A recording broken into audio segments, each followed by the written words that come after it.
Today's topic is How Our Siblings Shape Us, Evidence from Economics. It worries me. I know how much my sister has shaped me, but never mind. Casey Buckles is the Brian and Janelle Brady Associate Professor of Economics, and she's a faculty affiliate of the Lab for Economic Opportunities and also works on such areas as the Poverty Studies minor and so on. She's a concurrent faculty member of the Gender Studies program, and her research focuses on the economics of the family, just how people make decisions about family formation and how those decisions affect them and their children. In her recent work, she's investigated the effects of birth spacing and birth order on child well-being, as well as the effects of public policies on marriage, fertility, and adoption. She's received excellent outside grant funding from the National Science Foundation and the National Institute of Health, and her work appears in economics journals including the Review of Economics and Statistics and the Journal of Human Resources. And her projects have been covered by media outlets including CNN, ABC, and NBC News, the Wall Street Journal, and the New York Times, which is a pretty impressive track record. You'll see why when she talks to us now about siblings. Casey Buckles.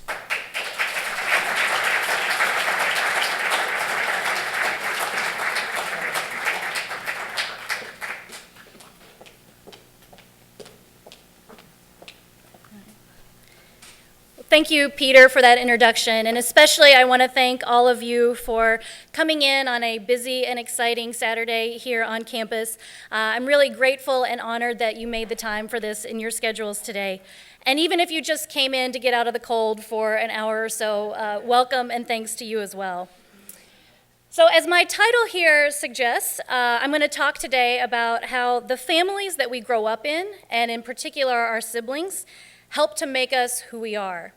And I think this idea that our siblings could have a formative influence on us is one that resonates with a lot of people's experience. So it's not at all uncommon to hear people say something like, well, I grew up in a family with sisters, so ... or I'm an only child, so ... And I was able to easily find some examples of some famous and successful people making statements like this. So this is from Jenny Finch, who is one of the greatest American softball players at all time. She says, I blame and credit my brothers for my competitive fire. I lost at everything because my brothers were older 10 years and 5 years, so it was a challenge. So she's talking there about the gender of her siblings and also the fact that they were quite a bit older than her. This is from businessman Richard Parsons, who says, I was a middle child, I had 3 sisters and a brother, so that means everybody is fighting. You're in the middle of the storm trying to make peace, that's your life, making everybody work and play well together. So that's about his birth order position within the family. This is from Senator Edward Kennedy of a very famous sibling group who says that both of his brothers were the most important influences in his life and in his public life. And here he says, I relied on them not only as brothers, but as friends. So that's referring to your siblings as your first peer group and a very influential one. And then moving on to another very famous sibling group, who could forget the Brady Bunch and Jan Brady, who says, all I hear all day long at school is how great Marcia is at this or how wonderful Marcia did at that. Marcia, Marcia, Marcia. So here she's talking about the personality of her sibling, the fact that her older sister was very successful and how that was affecting her. So as you can see, when we talk about your siblings, there are a lot of different dimensions along which people's family structure can vary. So there's your family size. Do you have many siblings or few, or are you even an only child? Brothers versus sisters. Your position within the family. Are you one of the younger or older ones? That's birth order. Are your other siblings close to you in age or further apart? That's what I refer to as birth spacing. And then other things like, are they full siblings versus step siblings, their particular characteristics, whether they have a particularly strong personality or special needs. So here today I'm going to focus mostly on 3 of these: family size, birth order, and spacing in that order. But before I get to the part of my talk before the colon, the how our siblings shape us, I want to talk about the later part, which is evidence from economics. So it may be a little bit surprising to you to learn that this is something that economists study. This is actually, the study of siblings and family structure has historically been much more the domain of sociologists, psychologists, psychiatrists, maybe anthropologists. Economists have really only begun studying the family, at least in significant numbers, in the last 10 or 15 years. And so first I want to talk a little bit about why economists are studying families now and what it is that we bring to the table. So first of all, thinking about why economists are interested, the definition of economics is that it's the study of how scarce resources are allocated. Or put another way, how people make decisions when they're faced with constraints, be they time constraints, financial constraints. Well, the family provides an excellent laboratory for studying situations in which people are making decisions faced with constraints. So it's a nice opportunity for us to test a lot of economic theory. And we're also very interested in the decisions that are made in those families in particular. There are reasons to think that those are interesting and important. One of the reasons that they are important is because economists are interested in child development as part of their broader interest in human capital development. So when we talk about human capital as economists, we mean the skills, talents, education, experience, training that people possess that they can use to be productive either in the workplace, at home, or in any arena. So economists are really interested in this. It matters a lot at the individual level. Your own human capital affects your wage growth and your ability to produce and therefore to consume, so your well-being. We're also very interested in human capital at the societal level because human capital is an important input into economic growth. So, this is something that economists have studied as long as economists have studied things. But most of that work, I think, has focused on education, experience, training, these more formal investments in human capital. In recent years, we've started to really push that timeline back further in the life cycle and really think about investments in human capital that occur maybe before a child even goes to school or perhaps even before he or she is born. So when you read to your child at night or when you take prenatal vitamins or breastfeed an infant, parents do those things because they see them as investments in their child. Those are some of the reasons anyway that they do them. And so we're interested in how parents make decisions about those investments and what the payoffs to those investments are. And those investments then are very likely affected by the family structure and the number and position of kids in the family. All right? Economists are also interested in peer effects as a type of externality. So the idea of an externality is that what I do not only affects me, but might also affect you. And we're very interested in that in the context of families. If you think about those investments that I just named, suppose it's the case that if your first kid is a really good egg, really smart, or has very good behavior, suppose that kid is then a good influence on the second and third child, right? Well, then that makes that investment in the first kid even more valuable because it has spillover effects for the other kids in the family. And that's something that we want to be able to measure and understand. And then finally, economists are very generally interested in policies, and a lot of the policies that we study either directly or indirectly affect people's family composition. So most directly, there are a lot of nations around the world that are trying to either increase or decrease fertility within their countries in response to demographic changes. So some countries like Russia and Canada are worried about too little population growth, and so they have pronatalist policies. Others like China, India, and Indonesia are trying to slow population growth by decreasing fertility. So I had to put up here one example of a policy in Russia that is especially creative. So in Russia, in the region of Ulyanovsk, they have something called Conception Day, which is every year on September 12th. People are given the day off work with the purpose of trying to conceive children. And then the best part is that 9 months later on June 12th, if you have a baby, you are entered into a lottery where you can win things like cars, refrigerators, and televisions. All right? And it has been shown to be effective, that there is a little bump in fertility as a result of this scheme, I suppose. All right, so that's one example. Now, if this policy has a desired effect, it's going to increase fertility in Russia, and that's important for their economic growth. But a byproduct of that is that children will grow up in families that are larger, right? And we want it to fully understand and try to predict the effects of a policy like this, or some of the more common ones that we see, tax breaks and such. We want to really understand the effect of family composition on children, right? Here's an example on the other side, China's very well-known one-child policy, which has been in place for several decades now, but they're really only starting to understand the effect of having a nation full of only children. And in fact, they have a name for it. It's called the Little Emperor Syndrome, where it says that children, because you have a nation of only children, they are less trusting, less trustworthy, less inclined to take risks, less conscientious than those who were born in the years before the one-child policy, and therefore are more likely to have siblings, right? So, the one-child policy was certainly designed to try to slow their fertility growth, but it's had this unintended consequence by generating a nation of children with very few siblings. Okay, and then there are other policies as well that even though it's not, they're not targeted at fertility, they might affect fertility. So something like child care policy or a more generous paid maternity leave policy, by making it easier to have children, might make people have more children and therefore increase family size. All right. So this has hopefully laid out for you why economists care, but in order to get into this game, we need to bring something that the other disciplines have or maybe have in less numbers. So what is it that I think economists can contribute? So the first thing is our theoretical models. Of course, other disciplines have theoretical models of family structure as well. The difference in the way that economists think about it is to think about modeling family decisions based on a rational economic agent, which is often the parent. So now don't be turned off by the idea of the fact that we assume rational behavior. That doesn't mean that we assume that everybody makes a good decision or the right decision all the time.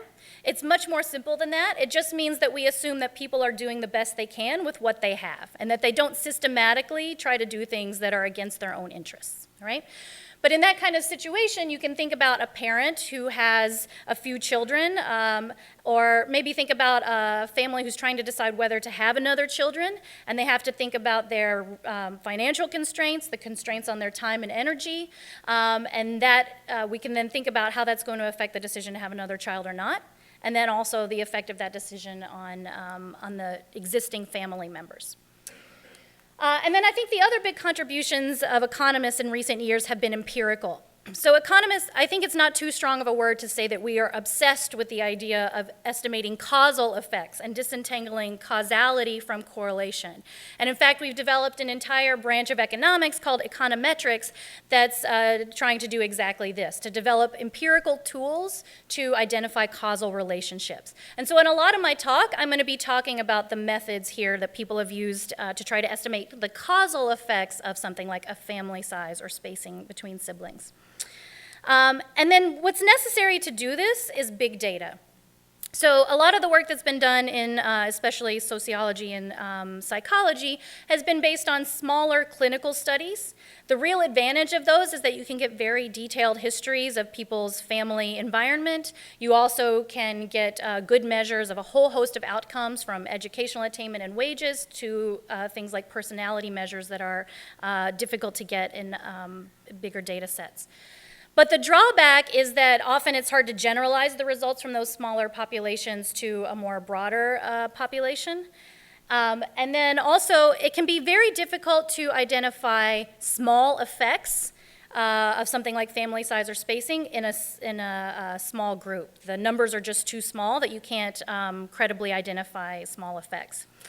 And this has been a really big problem in the area of family research, the lack of good data with large sample sizes, because what you need is to be able to observe people's family structure growing up and then also observe their outcomes many years later when they're adults. And if you think about something like the census that we all participate in, it'll ask you about your current household and might ask you questions about your wages, your educational attainment, but we can't tell anything from the census about how many siblings you had or how much older they were than you.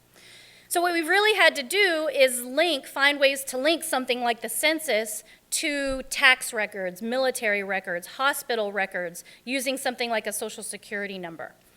Now, don't be nervous. In the United States, we have a lot of reservations about allowing researchers to have access to things like Social Security numbers to link data. Fortunately, in Scandinavia, they have many fewer reservations about doing that, so a lot of the groundbreaking work on family size and birth order has been done in Scandinavian countries where they're much more willing to let us make those kind of data linkages. All right.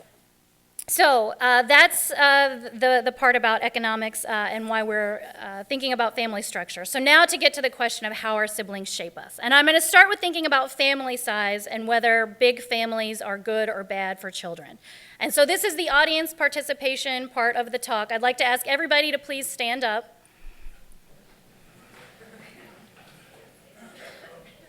All right. If you don't feel like standing, you can raise your hand. That's acceptable. All right. Now, please sit down if you're an only child. A few. Not too many, but a few. Sit down if you have one sibling. All right. 2 siblings, sit down. 3 siblings, sit down. We lost a lot there at 3. That's the Notre Dame family size is 4, I think. Sit down if you have 4 siblings. 5 siblings. 6 siblings, sit down. 7, 8. All right, how many do you have? How many siblings? Yes. 9 siblings, and you have? 11 siblings, all right. So congratulations to you for winning that exercise, or maybe congratulations to your mother and father, I should say would be more appropriate.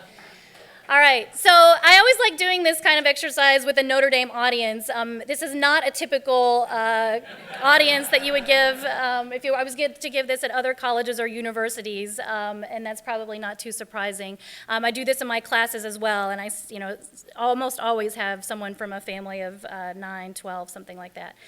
So I'm going to find out, whether that's good news or bad news for you. I'm going to talk to us about that today. But because we've just gone through this and identified those of you with big families and small families, this is now the time to introduce the 2 most important words of my talk. If you hear nothing else, I want you to hear to this: on average, right?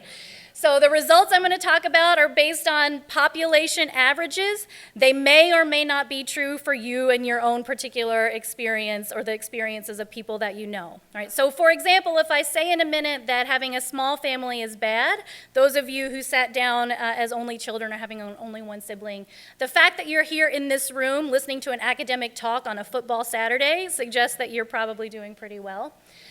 Conversely, if I show that big families are bad, we need look no further than our own university president, Father John Jenkins, who is from a family of 12 himself. All right? So keep that in mind. These results are for on average. Your mileage may vary. But before the results here, why do we think family size might matter? I've already mentioned resource constraints, time and money being the 2 biggest ones. It's not too difficult to think about the fact that if you have more kids in the family, the limited resources of time and money might be spread out over more people. Everybody gets a little bit less, and that might make us suspect that kids from bigger families would do worse. But there are reasons to think that maybe there would be an advantage to be from a big family. Maybe you learn by teaching your other siblings, or that fosters a competitiveness that is good for your later development, right? So let's look at the results here. This first picture I'm going to show you, on the axis here, we have average years of educational attainment. That's the outcome I'm going to use for a lot of the talk here, although if I were to put wages, health, things would be very much the same story. And then on the horizontal axis, we have the number of children in the family, right? And here is the picture. So we see a strong negative relationship between family size and average educational attainment. And these differences are quite large. So if you look at the difference in average educational attainment between somebody from a family of 2 and a family of 10, it's about 1.5 years of educational attainment on average, right? And this is from a Black, Devereaux, and Salvanis paper that's using the Norwegian data. Okay, so now let's go back to our question of why big families might affect kids' outcomes. So if this is a causal relationship in which big families lead to lower children's educational attainment, then we have a picture something like this, where the channel is something like resources, or maybe if you're from a big family, the average level of maturity in the household is lower, and that leads to lower educational attainment, right? But an alternative is that we have some other factor, like potentially low parental education, that is correlated with having big families, right? Again, not in every case, but on average, big families is correlated with low parental education. And then also low parental education could be correlated with low children's educational attainment, right? So if that's the case, then it's not a causal story at all. It's that there's this other factor that's causing both, right? So it's not a chicken and an egg, but it's like one chicken with 2 eggs in the story here. So what we can do then, and if we think that's the story, is try to control for parental education when we make this picture. So the idea is, all right, let's take people who, take parents who have the same educational attainment. So let's look only at college grads or only at high school grads, and then see if within those groups, if those with bigger families have kids with lower educational attainment, right? And in economics, we do that with regression analysis, right? So if we do that, this is what the picture looks like.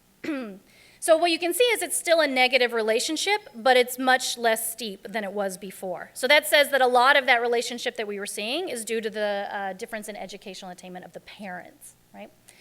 So we could keep going on with this. You might think that there would be other things that would matter, like the parents' religion. Certainly religion is associated with family size and might also be correlated with children's educational outcomes. Race, marital status. So if we can observe those things in our data, we could control for those as well and look at the impact on the relationship. But there are other things we might also be worried about, like, for example, the value that the parents are placing on children that might affect both the number of children they decide to have and also how much they invest in their education, right? When you're looking at things like the value of children or something like work ethic, that's very hard to measure, and we certainly don't have good measures of that in something like census data. So then it becomes very difficult to try to do what we've done before. You can't put that in regression analysis and net that effect out because we don't observe it, right? So this is the problem that we face. So let's think about what we would do in an ideal world if we were unconstrained by money, time, or ethics. We would take a bunch of families, and then we would randomly assign, all right, you get 2 kids, you get 6 kids, you get 10 kids. We'll see you in 20 years, and we'll come back and see how they all did, right? We obviously can't do that. So the approach in economics is to try to look for ways in which the world does that experiment for us, right? So we call those natural experiments. So let me give you a couple of examples for how people have applied this strategy to the study of the family. So let's think about twins. So if you see a family that had twins in their last birth, for some families that would mean that they had one more child than they planned to have, right? They might have thought this is it and we're done, and then they got 2, all right? So if you think of twins as being random, it is as if we randomly gave that family an extra child, right? This other one with the gender mix of the first 2 children is really clever, and it comes from my colleague in economics here at Notre Dame, Bill Evans. This is a paper that he wrote. What's true in the United States is that people seem to have a preference for having both a boy and a girl, right? They want to have one of each. So what you see is that in families that have 2 children, if they have a boy and a girl, they are less likely to go on and have a 3rd child than if they have 2 boys first or 2 girls first. Right? So if you think about the sex mix of the first 2 kids being random, then we have randomly assigned some families a higher probability of going on to have a 3rd child than the families that got a girl and a boy in their first 2 and then stopped, right? So this is the idea that we have in mind. And we try to use these situations to then look at, all right, if you get an extra child through one of these channels, how does that affect the other children in the family, right? So let's take the family size example with twins, right? If we just do controlling for parental education and the observable things like race, what we get is that increasing family size by 1 is associated with a 0.076 year decrease in educational attainment. If we use the twin approach to try to answer this question, we get something that is much smaller. Right? So if we think of this as the causal effect of increasing family size by 1, we get a result that's about 20% the size before, right? So this is good news. It started off looking bad for those of you that were from the bigger families, but this suggests actually that that bigger family is not likely to have had a big negative causal effect on you. And this is a very robust finding. So in general, when we try to get a causal estimate of the effect of family size, we find that the effects of family size are very small, and in some cases even positive, right? So this demonstrates the importance of this strategy in really disentangling correlation from causation. Okay, so that result is that on average it looks like being from a large family does not have a big effect, and I'm going to qualify this by saying that that's true for developed countries. It's not always true in developing countries.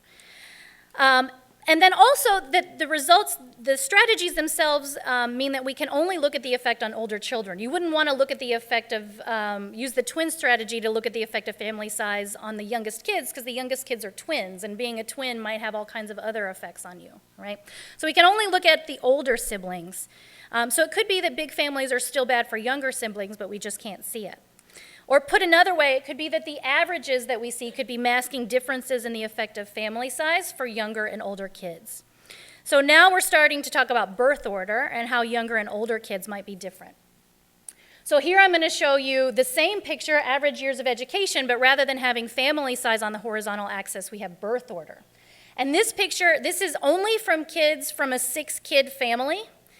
How does the educational attainment vary for the kids by their birth order? And here again, we see big differences. So there's almost a year difference in average educational attainment for the first kid in a 6-kid family and the 6th kid in a 6-kid family. And this is the same if you look at families of other size. So this is the 3-kid family. It still looks like the first kid does a lot better than the third, right? The advantage to being first is even greater in the small family. If you look at the advantage to look at the third kid here, you're actually better off being the third kid in a 6-kid family than you are being the third kid in a 3-kid family, right? And this is systematically true. It's almost always bad to be the last, at least in terms of average educational attainment, all right? My colleague Jim Sullivan in economics is the youngest of 12 children, so he takes exception to this picture and is an exception. But systematically, the youngest kid in the family is doing worse than the other kids in the family. And these differences are large. So to compare it to another very well-known and important gap, the difference in attainment between the first and the 5th kid in a 5-child family is about the same size as the black-white educational gap. Right, so these are striking pictures, I think, and they're immune to some of the causality correlation stories I was telling before, because within a family, your birth order is effectively randomly assigned, right? So now we want to know, why is birth order so important? So I'll offer a few stories. This one is going to make those last children in here not very happy. It's called optimal stopping theory, and the idea is that families continue to have children until they get a bad one. Right? Now, I'll leave you to have conversations with your siblings later today about whether this is true in your own family or not. Empirically, this effect is not big enough to actually explain the birth orders, and it certainly can't explain why there's a big difference between the first and third kid in a 5-kid family, all right?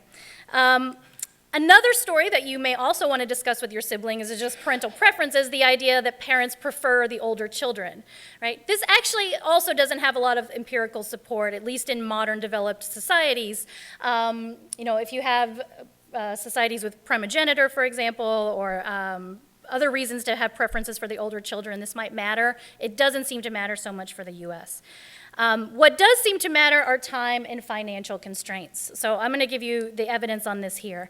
This is from my colleague Joe Price at Brigham Young. So here he's taken time use data, which is where they ask families to record every minute of their time for a week or two. They have thousands of families doing this. And so from that data, we can look at how much time family members are spending with one another. And what he's done here is calculate the cumulative time that parents spend with each child by birth order. And so what you see here is that at every age, the parents are spending more time with the older kid when the kid is that age, right? And these differences are large. So when we get to the others, the 13 there, for a 2-child family, parents have spent on average 2,000 more hours of quality time with the firstborn than a secondborn between the ages of 4 and 13, right? And that's above and beyond the advantage that the older child has gotten by being the only child from birth until the younger child shows up. So that's about 25 to 30 more minutes per day with the mom and 20 to 25 more with the father, right? And this isn't because the parents prefer the older child. It's actually because they're trying to treat their children equally. But the family is just naturally spending less time together as the children collectively age. So if you think about, when you have a 1 and a 4-year-old in the household, maybe one parent is staying home full-time or part-time. The children require a lot of attention. So you've got a lot of time being spent with the kids, split equally between the 1 and 4-year-old. Now if those same children are 4 and 7, maybe one of the parents has gone back to work, A lot of the time is spent just shuttling them around, but it's not really quality time. So that 4-year-old now, who's the younger, is getting still half of the time, but it's half of a smaller pie, all right? So that's what's contributing, what's creating these patterns. And then this is from my own work here. This is showing the differences in the investment in children by birth order, even before they're born or right after they're born. So these pictures, and I should say that this is with Shauna Kolka, who was a Notre Dame undergraduate at the time she co-authored this paper with me, and a student in my Economics of the Family class. So what we observed is that even within the same family, mothers are 15% less likely to breastfeed their second-born child than their first, and 20% less likely to breastfeed their fourth child. They're less likely to take prenatal vitamins for higher-order children and less likely to seek prenatal care. Right? And there may be good reasons for that. They're tired, or maybe I don't go get prenatal care because I know the drill now, I don't have to go. But if you think these are important investments in children, then you could see that these could translate into these birth order differences. All right? So that's birth order. And then in the last few minutes here, I want to talk about my own work on birth spacing.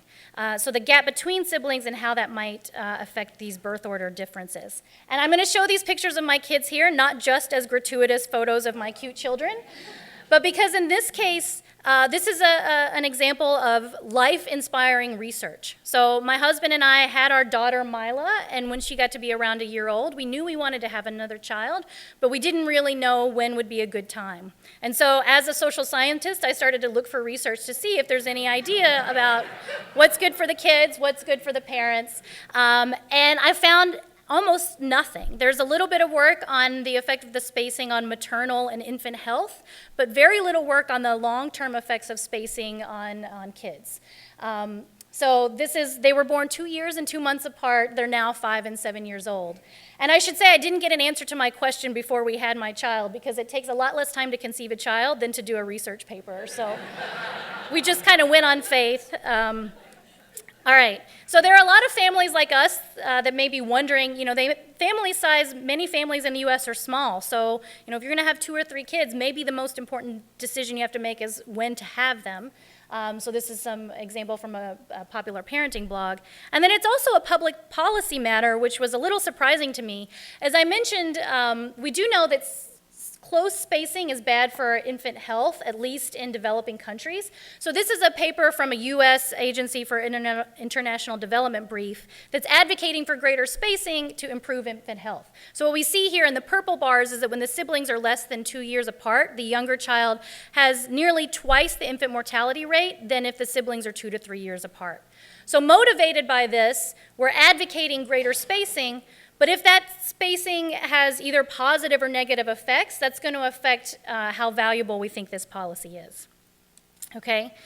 Now, in this case as well, we also have to worry about the correlation versus causation story. Maybe people who have their siblings or their children close together are just fundamentally different from those who have them far apart, and any differences we observe are due to those fundamental differences.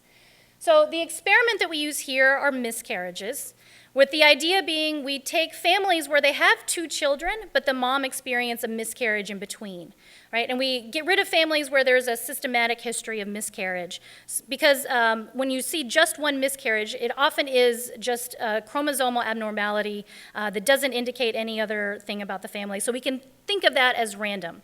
And you can imagine what that does. The family was planning to have kids maybe 2 years apart, but due to the miscarriage, the kids are now 3 years apart. So we again have that natural experiment where the family has had their spacing increased exogenously for outside reasons.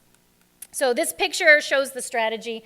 The blue line here is the distribution of the spacing between siblings in the United States when there's no miscarriage between the two. So you can see that the modal spacing between kids is just under 2 years. The average is something closer to 3. But when there's a miscarriage between the two, it unsurprisingly shifts that distribution to the right. And notably, families are a lot less likely to have their kids less than 2 years apart when there was a miscarriage between them, right? So that's the natural experiment we're going to use. So our results here, we find that when the spacing is greater, that improves cognitive achievement for the older kid. And here we're looking at reading and math scores at age 7. So a 1-year increase in spacing increases math scores by about 0.17 standard deviations. Spacing of less than 2 years decreases scores by 0.66 standard deviations. So these are pretty big effects. It's hard to get effects this big in the education policy world by doing something like decreasing class size or increasing teachers' training. All right? We find no evidence of an effect either positive or negative on the younger child. So it really does seem like if you're the older kid, the longer it is until the next kid shows up, the better it is for you. You get more of your parents' time and resources. If you're the younger kid, you're coming into a family where you're already dividing the time with the older sibling. It doesn't matter if that older sibling is 2 years or 4 years older than you. But you could think of this as spacing would be a way to improve outcomes for one child without at least hurting the younger child. And we can say a little bit about what's going on here. We also find that the older child is read to more frequently and watches less TV when the spacing between them and their younger sibling is greater. All right, so in our ongoing research on spacing, and I should say that this work is with Elizabeth Munich, who is a graduate student here in our PhD program in economics. So we're looking at the effects of spacing on other behaviors like risky outcomes, using alcohol and drugs at young ages. There you might think the story is different. The spacing between the siblings could actually affect the extent to which they're peers and maybe get exposed to things at different ages, right? How does the spacing affect the sibling relationship itself and the extent to which they are peers with one another? And then also, does grade spacing matter? So you can imagine, two siblings that are 18 months apart, depending on when their birthdays fall and the cutoffs in their state, they might be 1 year apart in school or 2 years apart in school. And we're interested in whether that difference matters as well. I will throw up just one slide here on brothers and sisters because I think it's interesting. It used to be that we thought that brothers were better. That was based on some research from women in the 1940s, where we found that when women had brothers, they were more likely to go to college. But for more recent cohorts, that does not seem to be the case. In fact, the only group for which we observe a real difference in educational attainment, at least, is for black teenagers for whom it's actually better to have sisters. This is, again, a very context-specific result. So in countries with a male preference, it is worse for you to have more brothers because they get more resources, and so you'd rather be splitting with sisters than with brothers. All right, so to answer the question from the title, how do our siblings shape us? We've seen that there's little real causal effect of family size and probably gender in developed countries. Some negative effects of having older siblings or younger siblings that are close to you in age. And then I want to add the important caveat again, though, that context matters a lot. I mean, that's why this may not match your own experience. The context of your own family matters. The context of the country context matters a lot. So, for example, you can get completely opposite results on family size if you look in developed and developing countries. And I'll also add that the results that we saw for spacing were driven by low socioeconomic status families, families below median income. We see very little effective spacing above median income. And so we think that the resource constraints really bind in situations where their resources are more limited. All right, and I think that's it. I'd be happy to take questions.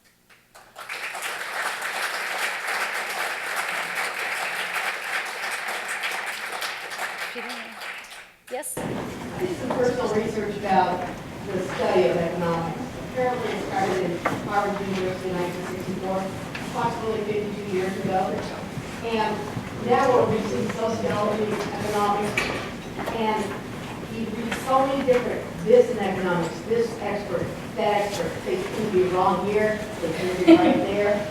And now we're bringing in sociology with these caveats of bringing Scandinavia into the study of the United States. It doesn't make any sense to me at all. Well, I experienced that myself, not being a medical physician. I feel like, 1 week tomatoes are good for you, 1 week they're not, 1 week wine drinking is good for you, 1 week it's not. So what we're really trying to do is, why I add the caveats here is because it's almost never the case that a blanket statement like that is going to be true for everyone. So what's really interesting is to try to get into the heterogeneity. In what situations is it true that big families are good? In what situations is it true that that doesn't matter so much? And then also, what are the channels by which family size might affect your outcome so that we can really understand what's going on? And sometimes those nuances don't get picked up by the media, I will say. So I've become a different consumer of the research I encounter in the media for that reason, having had this experience myself. So if something is really important or interesting to you, I would encourage you to try to go to the original study. And then often you'll find some clarity on that, some clarity that you seek, or at least some additional richness. Yes? In your studies, you apparently studied large families. Did you study what the effect of the older brothers and sisters, you talked about the less time that parents were able to spend with a large family, but the effect of older brothers and sisters as far as their ability to give attention to the younger siblings? Yes, and that's one of the reasons why you might have thought that big families would be good, right? You have, if you're one of the younger siblings, you have more teachers, so it might be a rich learning environment. So all we've been able to say is that on net, the costs of being in a big family outweigh the benefits, although those effects are again small because we actually see very little causal relationship between family size. So maybe one way to interpret that would be that those things offset one another. Fewer resources from the parents, but more resources from siblings. Yes? Right. And in your studies, are you studying families with a mother and a father, or what was the family structure, the traditional family structure? So studies of all kinds, families of all kinds, where we usually try to account for differences in family structure. So one thing you see, for example, with only children, you'll see that on average, and you may have noticed this in the picture, the only children actually have worse outcomes on average than children from 2 and 3 child families. But that's actually driven by the fact that only children are disproportionately from families with only one parent. So maybe the child was born and then the parents separated. So we want to try to both take account of the differences in family structure when we're looking at these results, and then also see if the effects of family structure vary across single and single-parent households or multiple-parent households. So it's something that we absolutely pay a lot of attention to in the research. Yes? Did you say your raw data came from Norway? So actually, the raw data from my own studies is from the United States, but the family size pictures I was showing you at the beginning are from Norway, yes. I just have a question about the parents. Like, if they come from a certain family size, does that then affect the way they would be a parent? Like, you know what I mean? If they come from a large family Yeah. and have a small family, or vice versa, or a different combination. Yeah, that's a really interesting question, and one I think that is important for ongoing research. We do know that if you come from a bigger family, you're more likely to have a bigger family yourself, but that may be due to, religion, the educational attainment, intergenerational transmissions of these things. Yeah, but to answer your question is even additional data requirement, because I need to not only see your family that you grow up in, plus you as an adult, but then I also need to see your kids and their outcomes. So we're not quite there yet with the data, but I think it's important. Yes?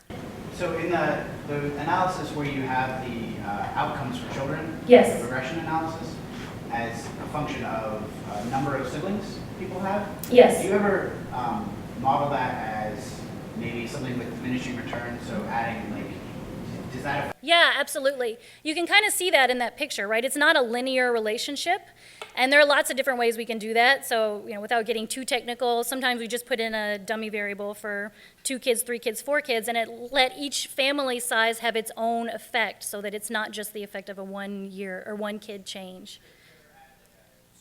Yep. Yeah, so we do that, and in fact, that's probably what fits that the best. Yeah, so the results I gave, just to make it more easy to interpret, were for the linear result, but it's actually, you get a better fit if you do something a little more sophisticated, exactly like what you described. Yeah.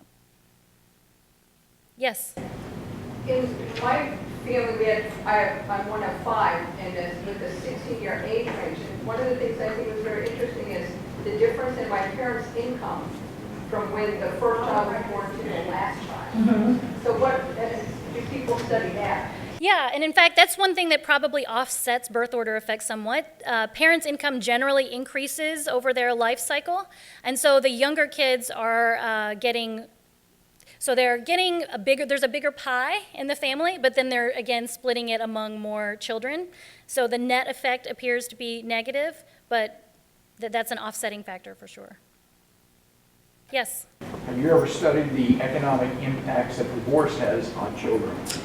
So I haven't studied that personally, but it's something we talk about in my economics of the family class, and something that economists have studied quite a bit over the last 10 to 20 years, and certainly other social scientists as well.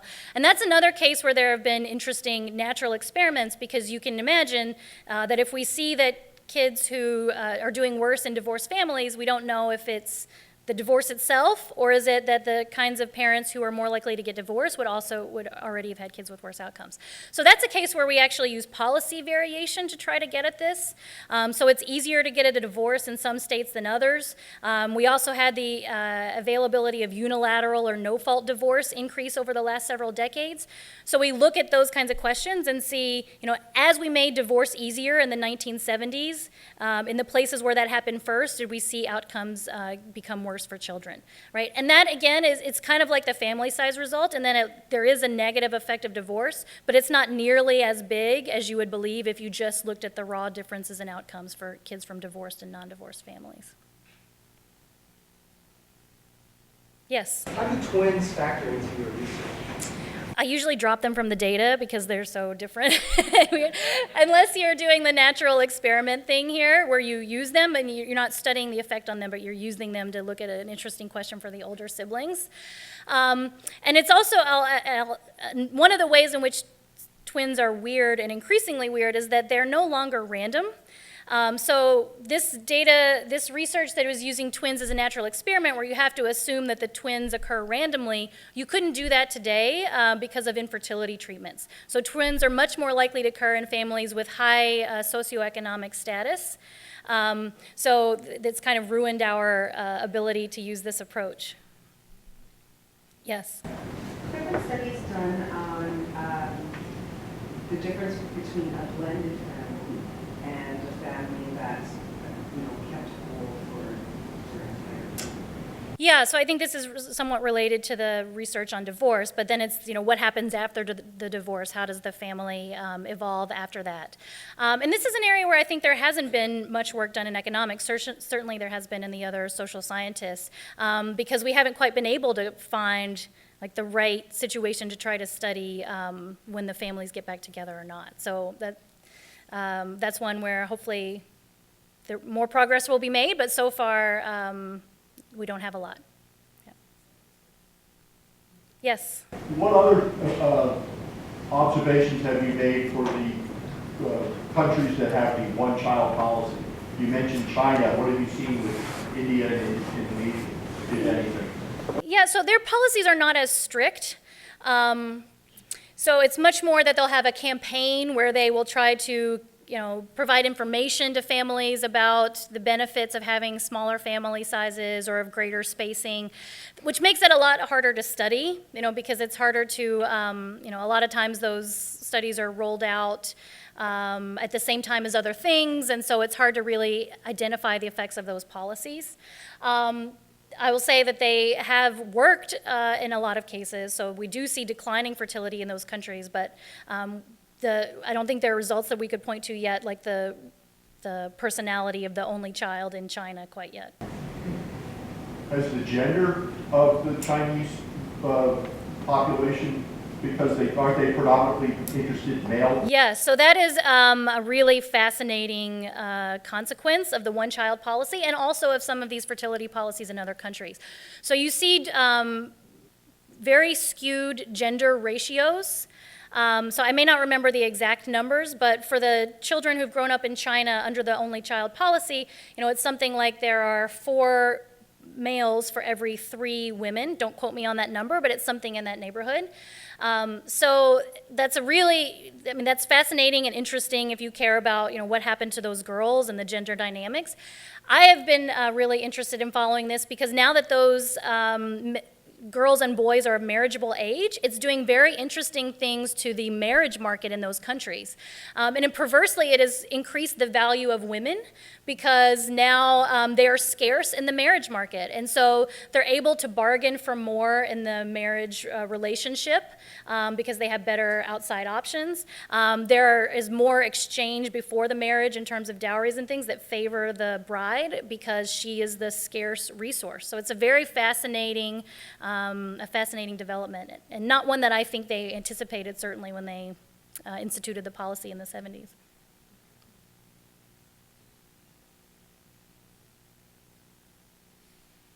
that it? It's whether you're an only or a 1 in 12, let's all thank you. Yeah, thank you.